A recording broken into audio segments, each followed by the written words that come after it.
identifying two tactics that the empire always uses, and it's important for us to internalize these tactics, for us to understand them in our bones, in our DNA.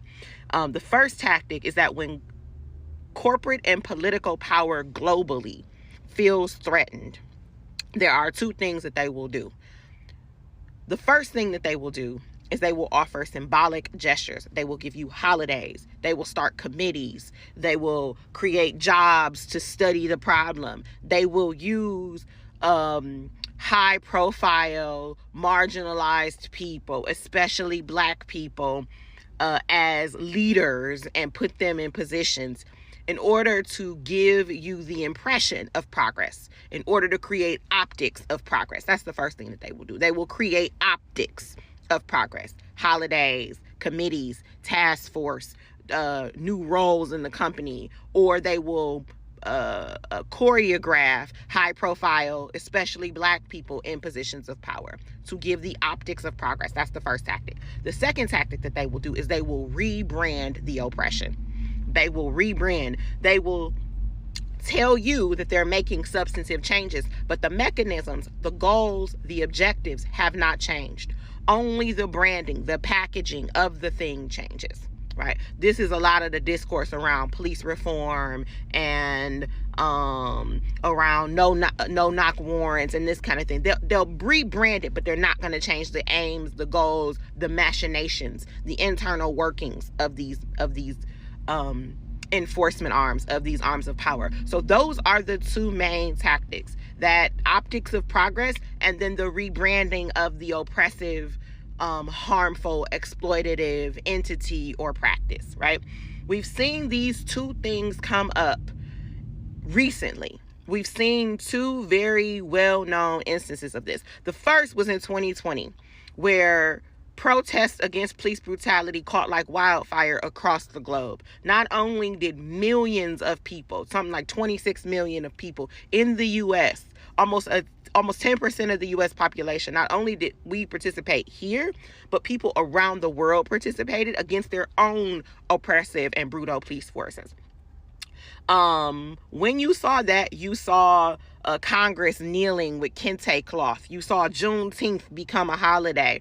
You saw leaders like Kamala Harris thrust onto a national stage. She was already a senator, but she used the momentum and the reliance on the optics of change to position herself as a presidential candidate that eventually got the VP position. And I want to say something else. My issue with Kamala isn't with Kamala personally. My issue with Kamala is that she has allowed herself and her identity specifically to be leveraged for the interest of the empire, with the hopes that it would also satisfy her individual political ambitions. That's my issue with her, is that she knows, like we know, like I know, like that author knows, that the optics of progress is a tactic, and she's allowing herself to be used. Kamala Harris is a calculated maneuver to inhibit change at a time where it is most possible, by using the optics of racial progress to contrast against the regression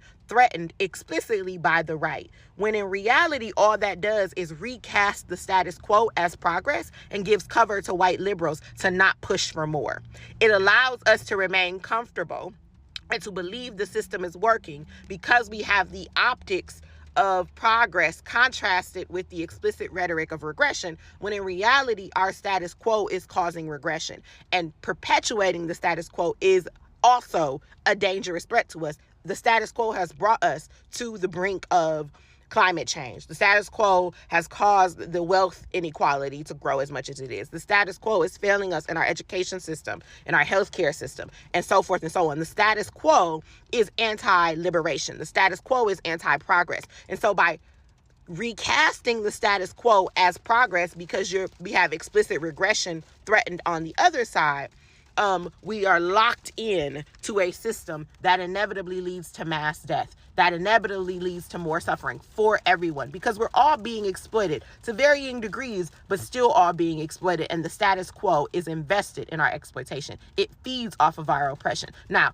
it's not far enough for some folks on the right. They would like to go backwards, but even staying where we are is dangerous. And those are our two options. Essentially, not even staying where we are, because staying where we are is deteriorating.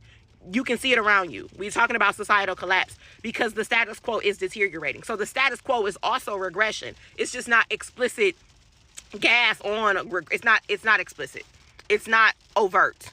It's not boastful about the regression, but the regression is happening in either instance, right? And so when marginalized people allow their identities to be leveraged for the interest of the empire, knowing full well that that interest is going to purvey a status quo that is causing our society to deteriorate, it is a threat to us, and we need to identify it as such. And just like we saw in 2020, where global power, corporate power, political power felt threatened, and they implemented these tactics then, they implemented the optics of progression, they implemented the symbolic change, they implemented the rebranding. Just like we saw it then, we're seeing it now, because just like then, people around the world are rising up. Martinique, Haiti, Chad, Niger, Burkina Faso, all of these countries, black folks here, young folks here, leftists here, are disaffected, are disillusioned, are realizing that the system itself is a distraction, that this is theater, that we don't actually have control over the circumstances of our life, over the health of our planet, over whether or not we go to war. None of those things we have power over. And so they're recognizing that we are agitated, that we're unruly, and those are the precursors to revolt. Those are the precursors to revolution. And so what they're doing is they're implementing those same tactics. Kamala Harris is part of that maneuver, is part of that optics of progression, is part of that rebranding, right? Talking about changing, reforming the Supreme Court. The Supreme Court should be abolished. We should not even have a standing court. We need a rotating panel of people, right? But they're not going to change the machinations of power. They're not going to change the mechanisms of power, the inner workings of it. They're going to rebrand. They're going to offer you symbolic gestures. They're going to give you the optics of progress. And if we allow ourselves to be led in those ways, if we accept those trinkets in exchange for our exploitation, in exchange for our oppression, we are offering our consent to the deterioration of our own selves, of our own habitat, of our own kinfolk, of our own communities. That's my problem. That's what we need to do. So the book is fantastic. It's called Elite Capture. I'll probably make some more videos about it, but yeah.